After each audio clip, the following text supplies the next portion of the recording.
Grind crew. Here we go. Danielle Laurie, Alex Gomez from the Playing Field to Parenthood, episode 35.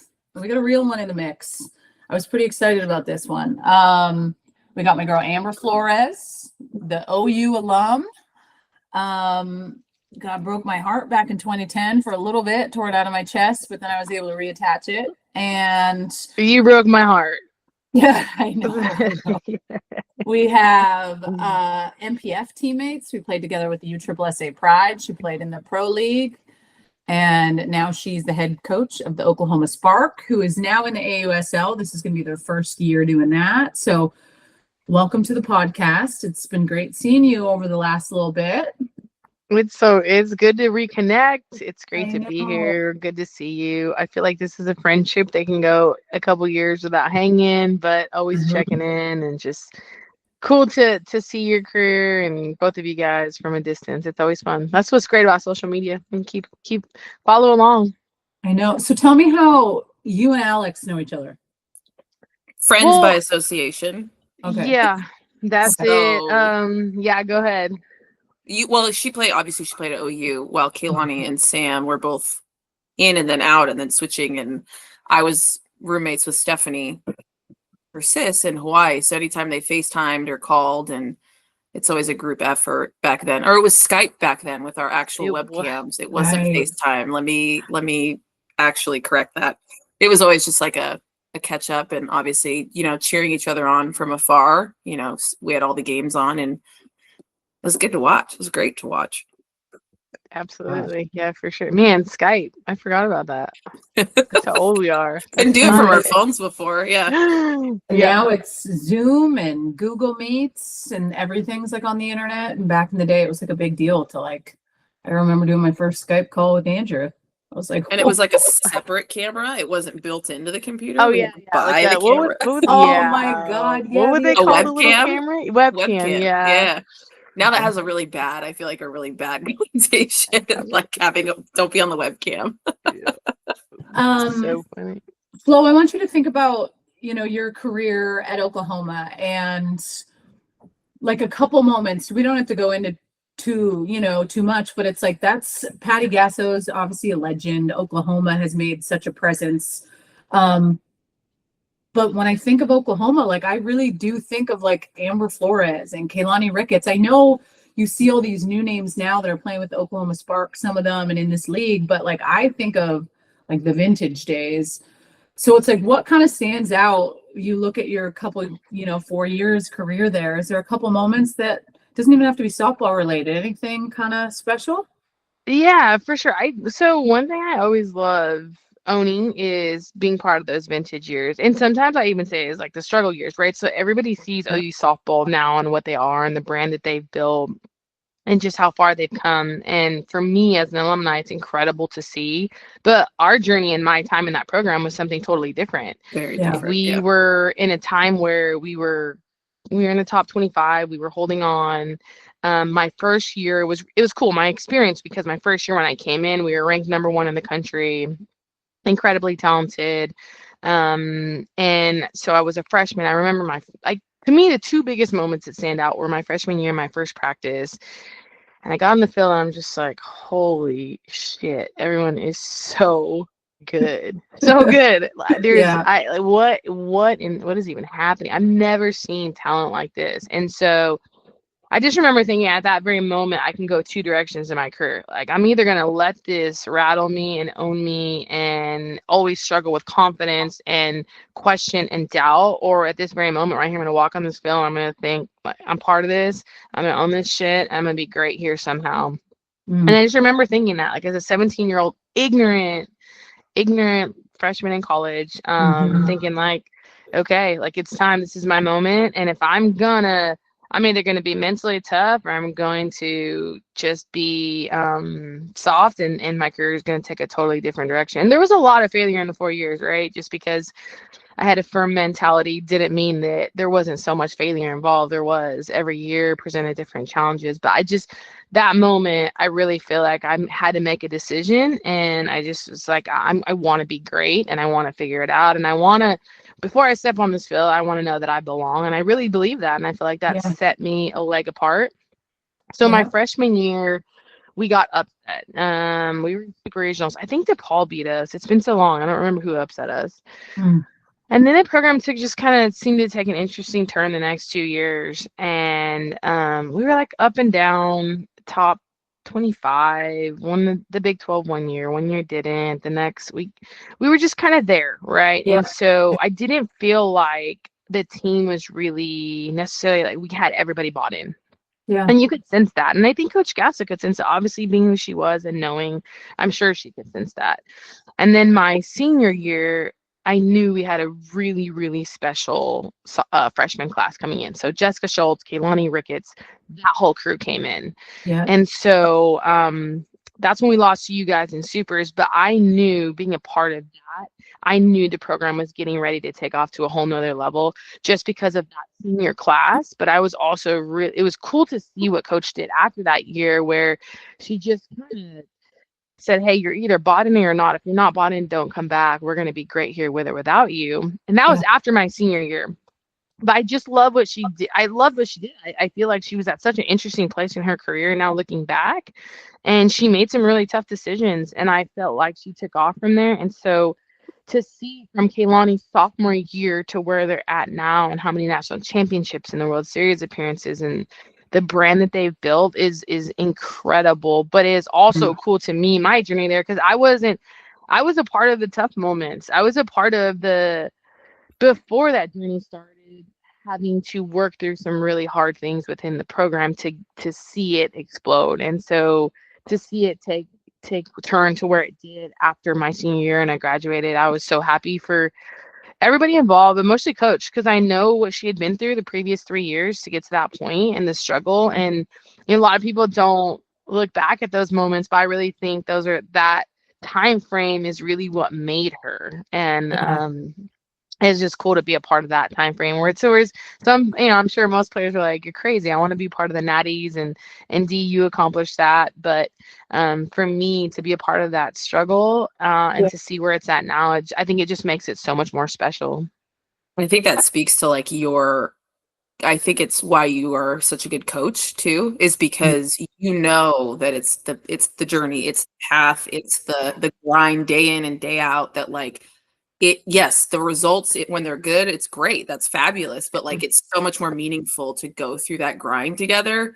I think you just hold a different sense of like protection over it and like ownership over like what you guys went through together in order to get you to that spot for sure. Yeah, and absolutely. And so to me, it's really cool to see what Kaylani has accomplished and Schultz accomplished in this game, because being a part of that journey and then taking that class taking us to a whole new height was to me, it made it so much more special. And even though maybe I didn't go in and win the Natties and stuff like that, but just knowing everything that Coach and those guys we all had to go through to get to that point it was amazing. So super happy to see where they're at now. But like I said, I love my journey there because it was a struggle. Like it was a struggle in the program. It was like, I remember there were moments where it was like, man, are we gonna be okay? There's a lot of questioning. There was uncertainty surrounding the team, and to see her kind of coach lead, to me, that was the best leadership job I've ever seen. To see her lead us through those really hard times.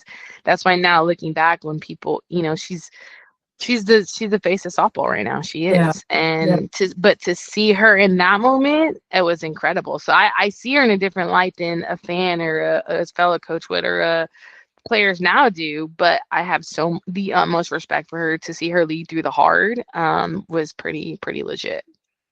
So I remember playing you guys in Palm Springs, my senior year. So that would have been your senior year too, because we both graduated 2010. Okay, yeah. Before we played you guys in supers, I remember the buzz in Palm Springs and like, oh, they got this player Amber Flores and this battery, like this hard lefty thrower, like she's a phenom.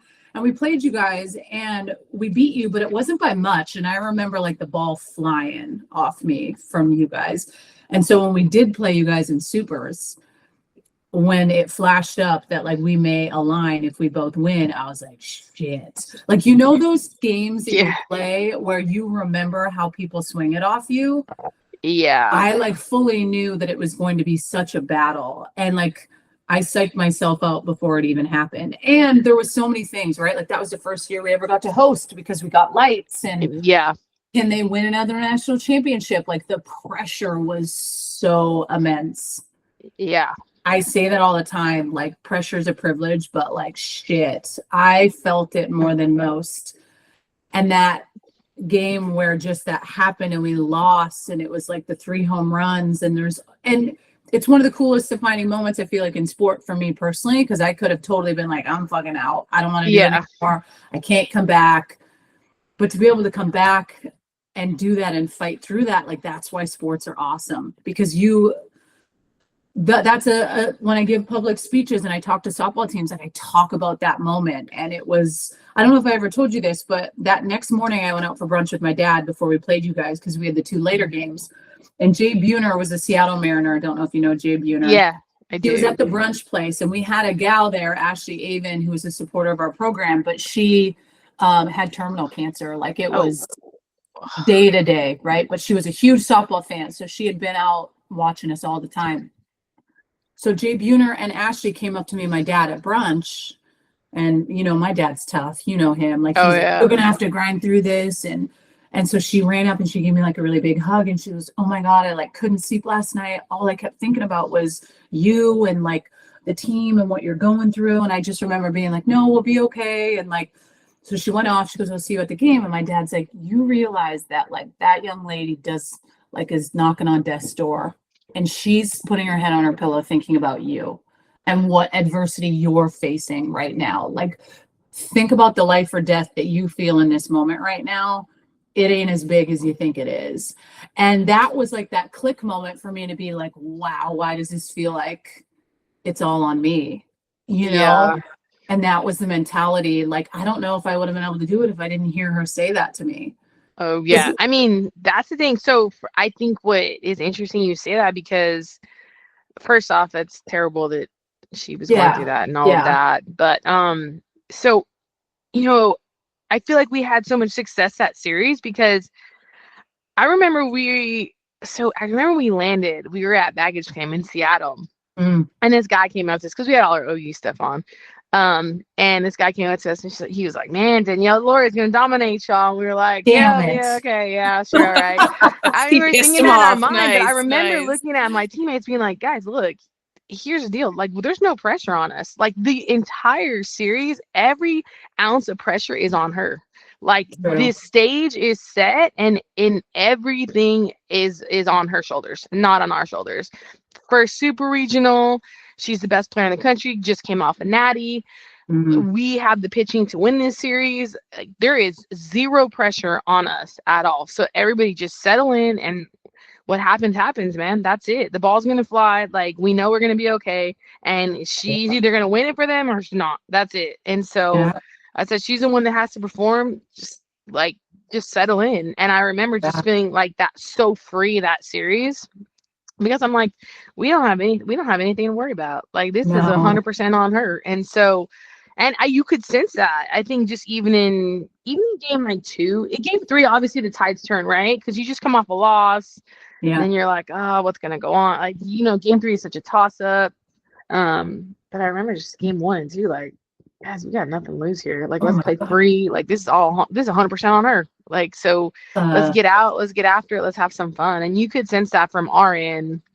And then I always tell people this is like, yeah, well, that was a defining moment for you. That was such a defining moment for me too. Because I mean, at the end of the day, it was the ultimate high-low in that series for us, right? So we came out, first game dominated, second game we lost, and then obviously third game we lost. And so you go from like first game the way we played to, okay, my career is over. It's over. Yeah. It's over. Like, end. What does life hold for me next? I have no clue, but I know it's over. And so, but I also walked away from that series with such a sense of feeling great, because as an individual, like, I had no regrets. Like, I feel like leaving OU, like, I gave you all I had. I gave the program all I had. But again, like, going back to what I said earlier was, I knew that OU softball was going to take off. Like, I knew, like, that that freshman year of Kaylani's, I knew if we made I knew it was gonna be hard. Like once I saw the Supers matchup, I'm like, this is tough. Like this is gonna be really tough.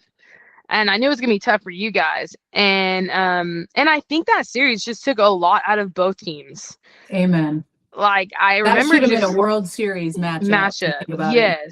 Everybody was so mad about that matchup too. Yeah. It was like you have those two teams that everybody's rooting for their whatever reason it was. And it was like to have you guys face off not in the World Series was so frustrating because we all wanted to see that matchup in OKC. Yeah. Right. Yeah. Like that's where we would have wanted to see it. But like it goes to talk about like the structure of what it used to be with Supers too, where you played one game Friday and then a double header if you needed to. Dude. That jacked with So, us too, that same year, right? Like, but our matchup, everybody was like, well, Alabama's gonna win. Like, duh. Yeah. Like, and it was so like to see that you guys had that kind of matchup and then we had the matchup we did. Obviously, it was like crazy that we came out on top. Like, who would have guessed? But at Rhodes, oh my God, that's insane. Yeah, that's you talk about getting off baggage claim. They had billboards in Tuscaloosa talking about beating Hawaii, and it was interesting with Hawaiians walking around Alabama in Tuscaloosa. It was different for sure. Not that OKC was different, but no, I can only imagine that experience. But yeah, I mean, going back to that Super, like I just felt so exhausted afterwards. And I think everybody did. Like I think we laid it out, and then walking away from OU softball, I just felt so good about it because I'd left it all on the line. I had no regrets as a player, but not only that, I knew they were going to take off. Like I felt like when we played you guys your senior year, and you guys both went on to the World Series that year, but I felt like we had just seen the best player in the country in you and the future superstar, the future face of the game in Kaylani. Yeah. And seeing you guys go against each other, I'm like, I knew Kaylani was going to win a Natty. She was that special because I saw you guys just going head to head. And I'm like, it's just special. And I knew Kaylani had what it took. And I knew that coach was going to build off of that. And so I felt great about it, like walking away, although like low, right? Your career is over. I mean, we've all three experienced that time for us. And so it was like a low and you're like, shit, what is next? Yeah. But so it was just cool. I'm glad that it went down the way it did. Like I wouldn't change anything as far as us getting, sent to a Super. I hear people like still complain about, I see it in like the college football playoffs, right? Where they're like, oh, so-and-so should have got in. I'm like, at the end of the day, it's really on nobody else but your team. Like if we would have taken care of business more throughout my senior year, throughout the season, we wouldn't be in that situation. Like, you can't really leave it up to people to make decisions. Like you can do things in your resume. And so, like you can always control it. Like, are you going to be on at all times? No. But at the end of the day, like that was on us. We could have done some things better or differently. And that matchup happened. And I mean, I think we both walked away with no regrets. Tired as hell, but no regrets. And then you go on to play pro. I still remember playing on the Triple SA Pride being like, oh shit, I have to play with this gal that took me deep 3 times in a game. Are we even going to be friends? And then we were like homies. Like I was like, oh, okay, this is great. Like I have like a rookie too, like someone that like we're kind of vibing together. Cause it is like playing pros, like super intimidating coming off of kind of being the big dog. And then like you insert yourself into all of those like women that we played with. And you're like, well, just the lineup that we played with was walking into that. Insane. Natasha Watley, Jessica Mendoza, Caitlin Lowe. Just the legends. It's fine. I mean, it was like, it was so intimidating. So I'm glad I got to latch onto you for sure because it was a lot to take in. I felt like I didn't have to like really be an adult yet. Like, if like you don't have someone that you can like, because all these girls are like 5-6 years older than us. Like, oh yeah. So I'm like, all right, nice. Like I can still kind of be my immature self and we can have fun. And we can be a freshman all over. We had again. Megan Willis. Exactly. We had Megan Willis for that and Katie Burkhart. Kat Osterman. I mean, what a trip. What a team that was. Like when you think about like professionally and like obviously Olympics, that would be a different structure. Obviously Danielle wouldn't even be on the team. But when you think about putting all those people in one place, professionally, it's what makes me so excited about AU next year is because the level of play and just the girls and the strengths and the way that that it's spread out, it's going to be so cool to watch.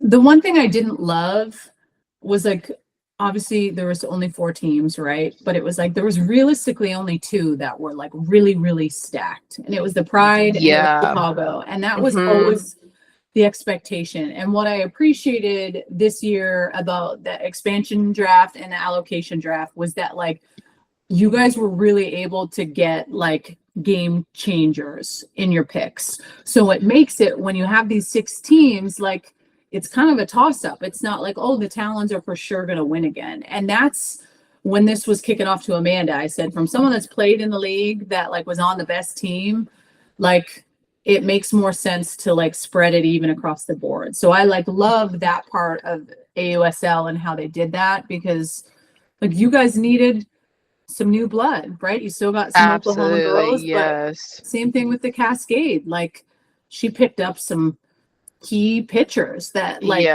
people release. So it just, I don't know. I like how it's not how it was. Like that was back when like Chicago had Jenny Finch.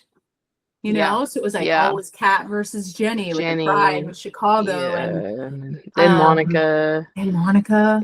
Slid into that. No, I think it's interesting you say that, because a lot of people here will come up to me, and I'm not saying complain, but people are not like, they're like, why couldn't we keep the same roster and just go into the league? I'm like, I'm on the total other end of this. Well, I loved our roster, and I'm super proud of what we put together when we were playing independent ball. But it's such a bigger picture, right? It's like, if you know, the way that pro softball worked before, there was so much manipulation in rosters, and I'm not going there. I want to play for this, and I want to do that. And if you're really gonna have long-term success at this level, you have to do it right. And that's the bottom line. And so when we entered this whole situation with AU, and they're like, okay, we're gonna the lineup will be, or the roster will be dispersed. I'm like, great, that's the best decision that you can make, because from a larger picture standpoint, there has to be parity, there has to be competition, it has to be done the correct way. And so if you were to just take our roster, well, I would love to do that. The selfish part of me, take our roster and just go right into AU. That's not the right thing for the game, the future, and the fans too. So now these fans are going to see Maya Brady. And so, you know, everyone's like, well, what about Jada? I'm like, Jada is one of the best players in the world, but guess what? Somebody else, some other fan group is now going to get to see greatness. Well, we have Maya Brady, and you guys are going to learn to love Maya Brady. So I think that the way that they did it was incredible. And it did take a little bit of time for, you know, me to wrap my head around it, just from the sense of like, hey, I've been with some of these players for 3 years now. I mean, we've truly built something. We've become a family. It's been special, and we've experienced a lot together. And then boom, it's all going away in the draft. And then the first allocation draft, like I think the first 6 picks or 5 picks were Spark players. So I'm like, well, I'm happy. A part of me is like, man, that's my family right there too. But I know for the game, this is the direction. Long term, the best thing that we could have done. And I'm excited for softball fans in general to see our former Spark players spread out throughout the country and build their brand and their name in other places too. And it's a great thing for sure. That's legit. I want to talk more about that, but I also I don't think a lot of people know that you were with me the night that I met my husband. And I wanted you to explain from your eyes how that went down and see if they match up. Okay. I remember we were in Round Rock. I don't remember many details. I just remember you being like, no, I don't think I want to meet up, and I'm tired or something like that. I'm like, what are you doing? Look at this man. What are you doing? Like, he's gorgeous. He is so nice. I remember meeting him and being like, oh, they're so different. Like, this has to work. So different. He's so chill, and I feel like just he's relaxed, laid back. He's gorgeous. I'm like, what the hell are you doing, D? And I remember we went to Applebee's. TGI Fridays. TGI Fridays. Okay. Sorry, I'll be Yeah. better. No. Hey, same chain. Same And chain. I was pushing this so hard. I'm like, what are you doing? This man is everything. And I He just was met him, and I felt like such a great vibe from he him. was so shy. So He shy. I barely remember that. talked at all. I'm like, he'd float. I was like, dude, he didn't even like me. And that was like the 22-inch jet black hair, looking like I was fresh off the Jersey Yes. Yeah. Shore. Like, Yes. there's You a and different Snooki were look best now. friends. But Yes. the reason how that even worked was because that game in Round Rock essentially was supposed to be Jenny Finch versus Kat Osterman. Because Jenny Finch's husband played on the same team as Andrew in the Round Rock Express. So they played together. And Jimmy, who I went to the Olympics with in 2008, messaged me and he goes, oh, some of the guys are going to watch the game. And then I had got that text. And that's when I said to you guys, like, should we meet up with these guys? And I was like, I don't think so. And then I asked for roster picks because like, we got to scout it out before. But once they ended up coming down after the game, because remember, Kat was injured. She couldn't throw. Yeah. So I threw and we signed autographs.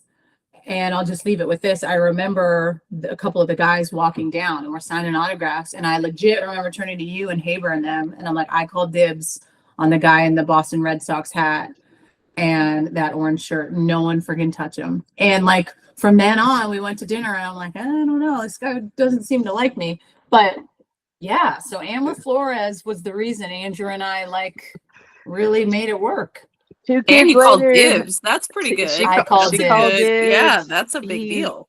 These gals are cutthroat, Alex. These gals are cutthroat. I needed to let them know, right? He is legit.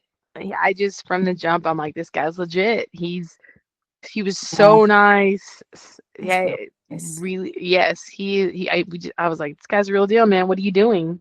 I know. You better thank him for living up to your expectations. Yes.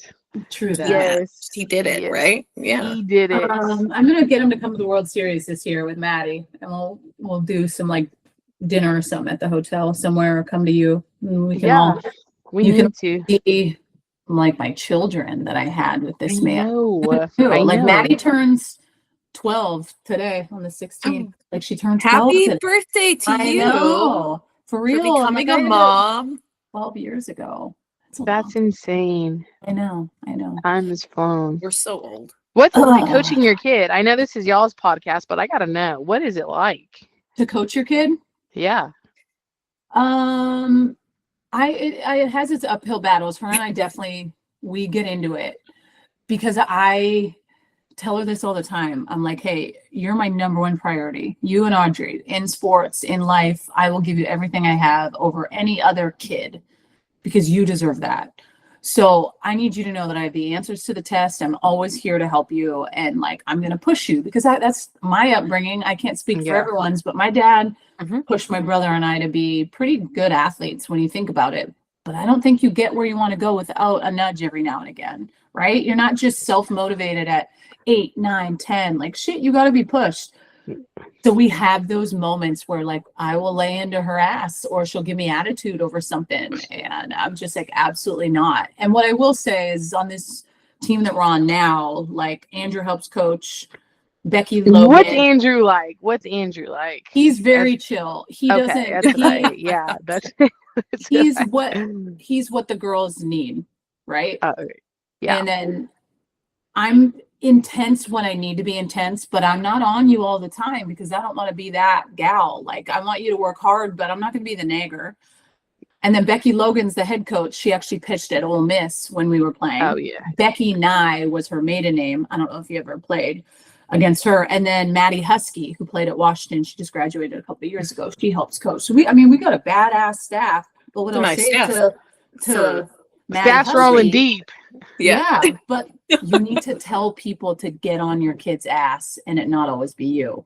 So like I'll go to Maddie Husky, like, bro, you gotta go and tell Maddie to do XYZ so it doesn't look like it's always coming from mom. That's the hardest part. We're still working through it. But shit, she's starting to, I think, see her strength. She's starting to see that she's stronger than most, that when she commits herself, she's a pretty good player. So I think when you start to like see success, you're like, oh, okay, like my parents aren't wrong. Yeah. They're not Like, crazy. They're not just yelling at me to but yell how at do me. you guys, okay, so I don't have kids. I think it's the hardest job in the world. How, both big time D1 successful athletes, both of you guys have kids. I have a nephew and a niece, and yeah. my nephew just started T-ball, and we're obsessed. But I come from a family of very, like, my dad is the nicest human you'll ever meet. Like, if I was 0 for 20 at OU with 20 strikeouts, he's like, hey, we still love you. Wouldn't care. Don't worry. Yeah, Oh, yeah, Yeah, yeah. we're nice still guy. proud of you. Like, the nicest human on the face of the earth. So we like, we're just all love with my nephew. And so how do you manage expectations with your kids? You being such It's successful athletes like you were. I think that the biggest thing that like we've taken away from being successful athletes and the lessons that we've learned in it is that as the communication and the expectations, the clearer you are about that, the easier it is for them to navigate it, like emotionally. So like I think the key with Maddie too, and with Penelope, like when she's playing soccer, it's not softball, but like I'm crazy. So I think it's just making them understand that like there are two roles here. Unconditional love. I will be here for you no matter what, win or lose. It does not matter. I love you. That is unconditional. It literally will never change or go away or lessen or anything based on how you perform on that field. Mm. And I think a lot of it stems from like Dee takes a lot of stuff that her parents did and does that with her kids. I'm kind of the opposite. I do the opposite of what my parents did because I want to be better than what I experienced growing up as an athlete. So like our upbringings were super different in that. But I think the key for us is just ensuring that they feel the pressure in a way that helps them grow rather than the pressure in a way that keeps them contained and unable to like make that decision on their own. I know for a fact that like if Maddie came to you tomorrow and said like I don't want to play softball ever again, like it would break your heart 100%, but you would support that in a way that was like healthy for her, right? I would Like try. yes. It would be a very long conversation. It'd be a long road. But at the end of the day, if she had reasons that made sense and that you knew it was the right thing for her to do, you would make that. Where it is so different to look at something that you made, like we made those things and like they're people, and your biggest concern always is like, how can I help them be the best version of themselves?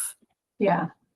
And not let myself, anybody else, any coaches, anybody hinder that growth and hinder their ability to shine, right?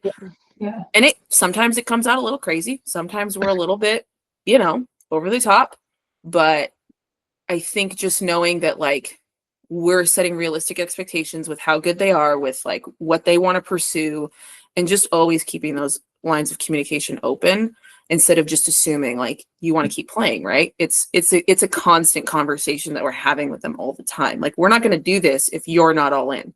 And all in for us means all That's a good in. point. Yeah, that's a good point. Yeah, that's a good point.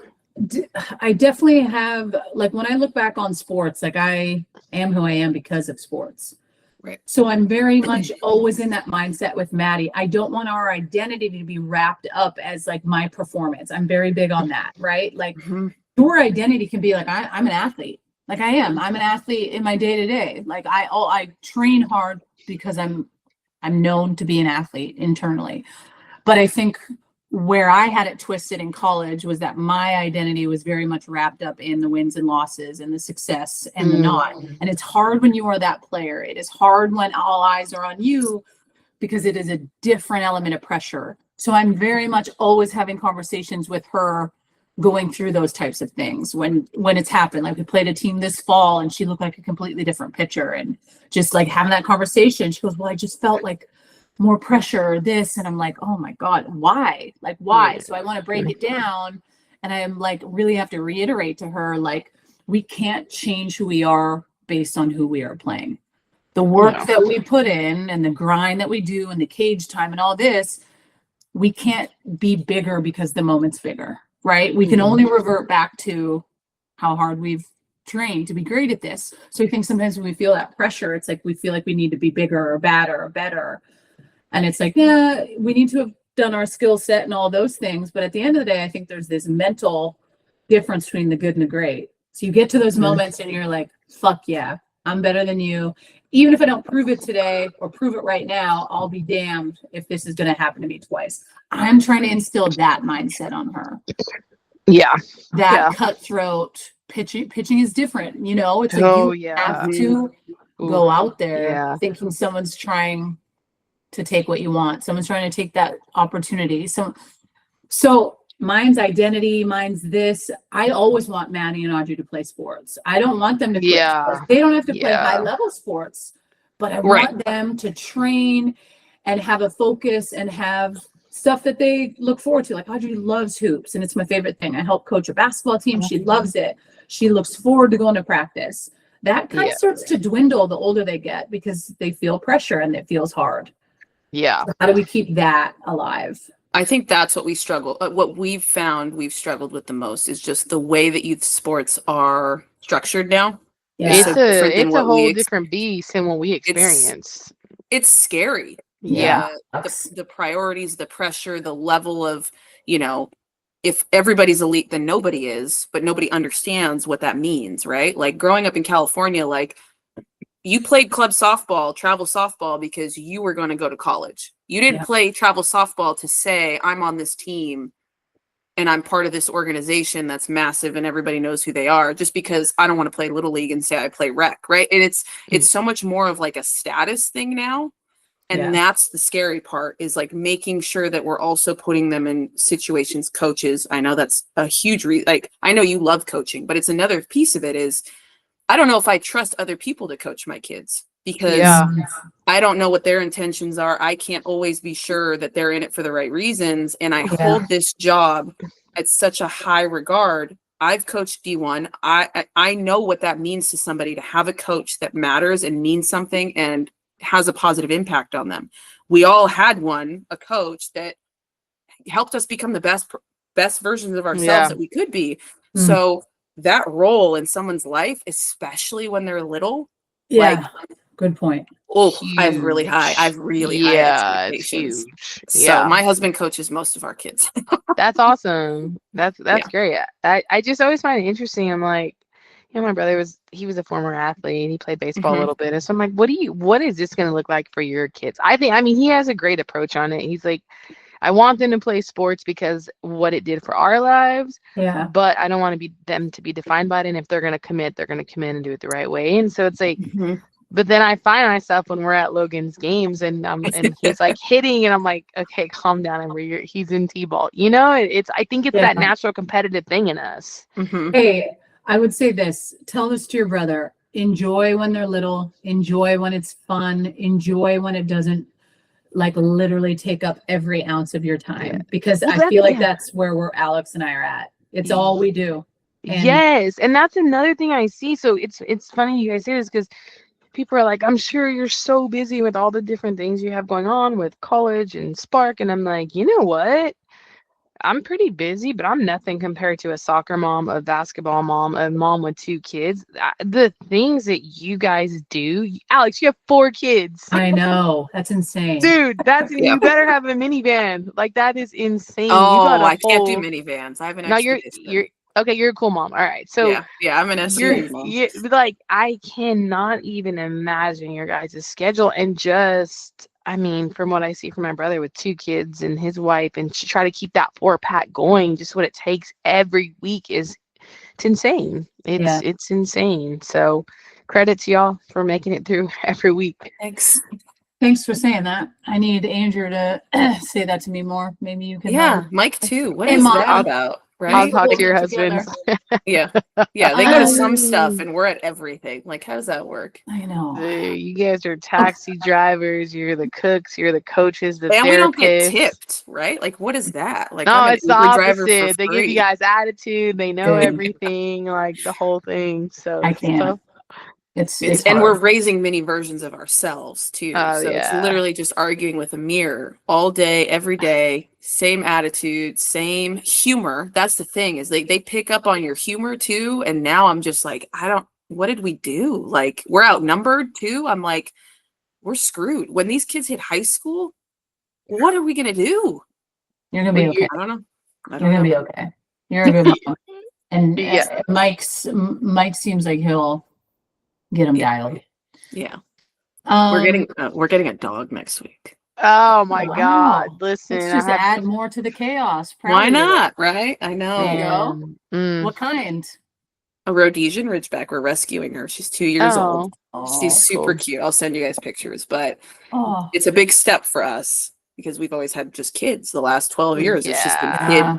kid break, you know, it's just been nonstop. And this is something I think they're ready for. They're old enough. Our youngest is 5, oldest is 12. Yeah.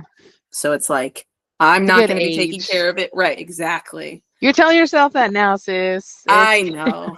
That's the only reason I said yes. my dogs are with me like they're laying on this bed right now. And I saw you petting your dog before this started. Yeah, I've got we love 2. dogs. I've got 2, and they're puppies. They're so fun, but dude, they are work. It is work.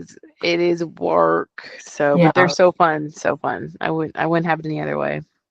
Okay, I want to talk briefly on the AOSL stuff because I was there. And I'm just like, I still have my You're notes. still on a high. Yeah. These were my notes that I was taking while we did a 2-hour show. You guys killed it, by the way. 2 hours. Mm-hmm. Killed The it. stress on my Aura ring took like 5 days to like calm down after. Because it was just, you'd like, honestly, anytime someone picked someone, It was so especially fast. in the allocation draft, sometimes you're like not expecting that. So then it's like, okay, hey, what do I have to say? And there was definitely some players that I didn't assume that were going to get drafted. And that's why it was kind of like fun to do. Yeah. On your toes. Yeah. But looking at you guys right now, I mean, one of the best picks that I love Ford, Jocelyn Ford. Is it Jocelyn Ford? Jalen Ford. Jalen, yeah. Love Jalen. And I think like obviously Vaughter. I'm curious if there's someone that you have eyes on for the college draft. Like who's one of your top? Is it like a Nija? Is it like a Carlin Pickens? I mean, You got to get one more, the right? thing about what really excites me, so we know kind of where we're at with pitching and we know what we need. I think the thing that excites me about that college draft, this is the deepest college draft we've seen in a very, it's so deep. I mean, there's 8 or 9 pitchers in there that are going to be able to make an impact on this league and do some really, really good things. So I think the pitching is there, which you've got some really, really talented players in there. We feel really good about. We know we kind of need, not only are we looking for a few arms, I think everybody is, maybe everyone's looking probably for an arm or 2, but we know we need to add a little bit of power to the lineup. We're versatile. We can really do some things. I think the thing that me and Kirk are really focused on is athleticism and be a great human, and I feel like we really hit on that. But I think in that college draft, we know we need to add a little bit of pop to the lineup with an outfielder. So with that, I mean, we've got some time on that one. I think we're like you with coming off that draft where we're like, whew, it was so fast paced too. That first, I can't imagine what it was being like in your guys' shoes, because I mean, it's so fast paced, but we have, a minute between picks. Between us and the first pick was a little bit faster, the expansion draft, but because it was just us and the cascade going back and forth. Yeah. But for you guys, it's just boom, boom, boom, every pick. And man, it was just by the end of that thing, me and Kirk were like, holy moly, it was fast paced. It was a lot. And we both walked in, I felt really prepared. I don't think there was any nerves. But still, once you get going, it just happens so fast. And I think the biggest thing is what you hit on is when people pick somebody and it shocks you and you're like, okay, because it completely changes things around from you. And literally in they say you have a minute, but you're looking more between 30 to 45 seconds because you got to give up the name to your next pick. And I think there was 2 or 3 times where the pick before they took who we were going to take. So it was like, you're scrambling. Oh, you're like, you got to have a list of position in 3 or 4 deep and where you need to be, because those picks are going fast. And so as far as the college draft goes, we feel great about where we're at, but I think right now we're both just kind of trying to get the team set and catch our breath really, truly, before we really dive hard into that one. It's like I fantasy honestly- football on steroids. Yeah, truly. Yeah. After that, I was like, oh, I don't. Yeah, I needed some. It was I can't imagine, like I said, being something. I don't drink, but I needed like tacos or something, and thankfully those got delivered. We did get some good tacos. Yeah, we did. But I love that Kinsey Hansen is with the Spark, and I love that you guys picked up Sid Romero. I think like having someone that is more of like that older player, which is kind of crazy putting her in that category. I know. Like older player, but you think of the Hansen and Brito and those players. So that is to be cool for Sid the Kid. I call her Sid the Kid, but like for her to know like she gets to go back to Oklahoma and play there, like she's kind of one of the big ones that I think about too when Oklahoma was making those runs, right? Like there was a time when the Romeros played each other in a national championship, right? Sierra and Sid. What was it, 2016?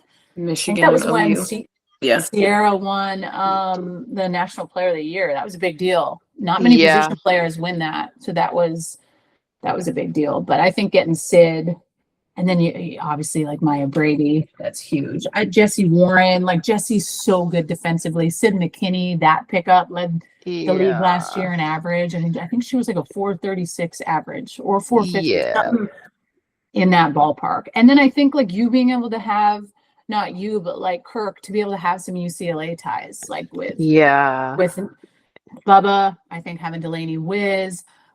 I think there's something comfortable about being able to know those players inside and out too, and culturally where you guys are trying to go, you know? Yeah, absolutely. Yeah, that was a huge piece for us, and just having his insight knowledge with those guys was huge. I think a lot of our picks were culture picks. I think we were so high on Sid the Kid, as you call her. That was a huge one for us. We knew that was a culture pick. Obviously, the talent matches up, but I think the human factor was huge in that one.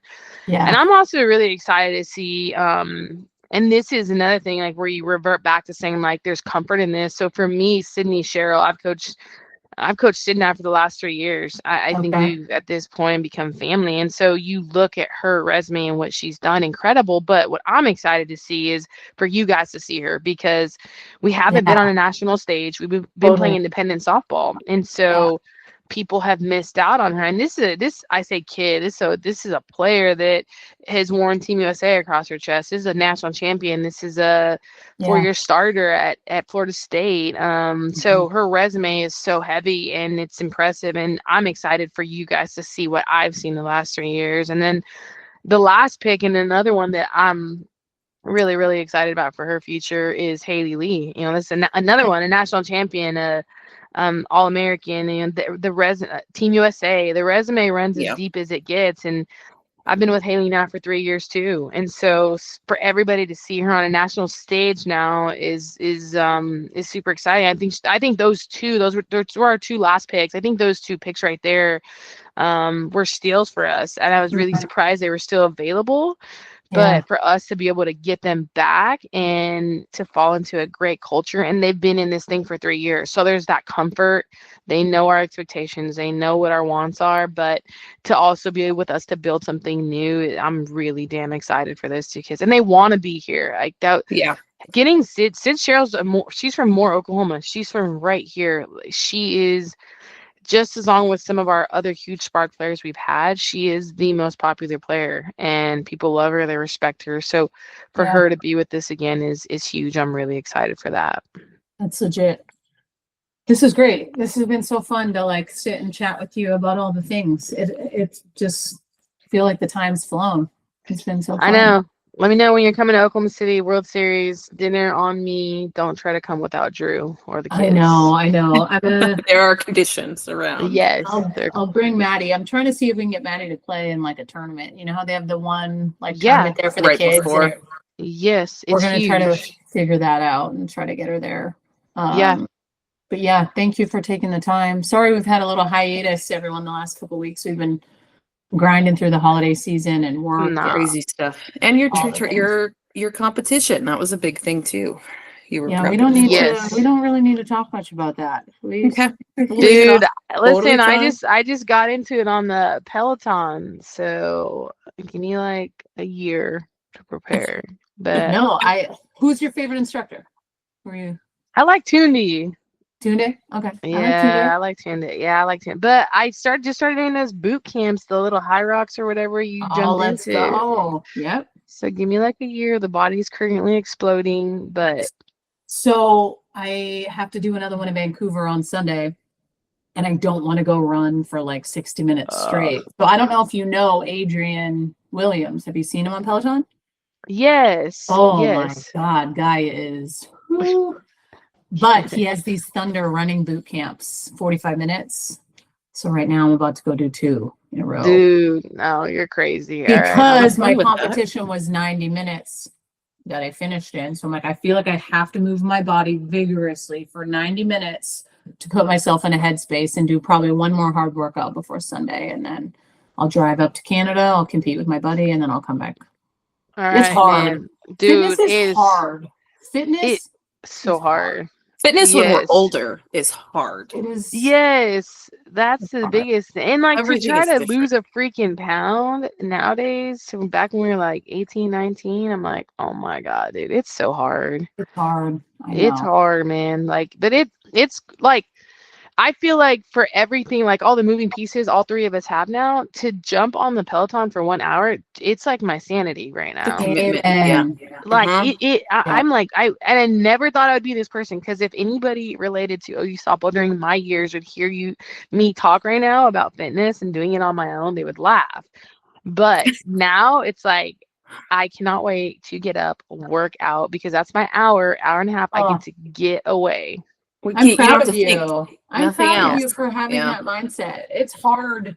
You It can't is. be motivated daily to do the hard shit. The hard stuff is boring. It has to be in kind of your daily routine, and you just need to know that I got to do it. Yeah, dude. I'm about to hit you with the Peloton little name, so add me. Oh, yeah. Mine's Canadian MILF times 2. Stop. Are you That's me. all right, big dog. I'll great. add you. Let me know Oh, how the man. competition goes Sunday. Thanks, Amber. Y'all are great. If y'all Thank need you. anything, let me know.